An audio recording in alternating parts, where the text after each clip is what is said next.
Friends, let's start a very conceptual question on the issue of debenture. MG Limited purchased assets of 29 lakh from X. Company issued shares of 10 at a premium of 10% and debenture of rupees 100 each at a discount of 10%. The ratio between the face value of share and debenture issued is 1:2. Find out how much shares and debenture were issued. Let the face value of debenture issue be 100. It means issue price is 110 because हमने share 10% premium पे issue करे. अब face value of the debenture will be 2 times of the face value of the share. Hence the face value of debenture will be 200. Then issue price is 180 क्योंकि debenture हमने 10% discount पे issue करे. It means हमने total जो security issue करी है वो कितने की करी है?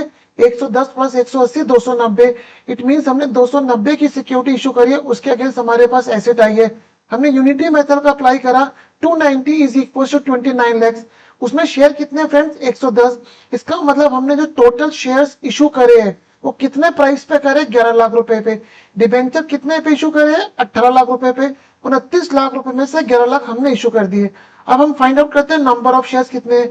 हमने जो शेयर्स इशू करे हैं वो कितने के अमाउंट के करे? 11 लाख. हमारे शेयर की इशू प्राइस कितनी? 11 रुपए. क्यों? हमने शेयर्स को 10% प्रीमियम पे इशू करा है. It means the number of shares कितने आ गए फ्रेंड? 1 लाख. अब हमने नंबर ऑफ डिबेंचर्स निकालने. डिबेंचर का टोटल इशू प्राइस कितना है? 18 लाख. डिबेंचर पर शेयर कितने का हो रहा है? 180 क्योंकि हमने 10% डिस्काउंट दिया है. It means the number of debenture is 10,000. Hope question आपको समझ में आया होगा. Please do subscribe my channel for more such good question. Thank you.